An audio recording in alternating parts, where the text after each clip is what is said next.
girl. Let's see what we're working with here. Keep it steady. Tighten the rear chains first.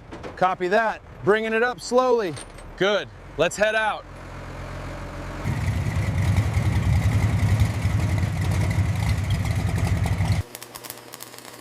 Almost there. That weld should hold it.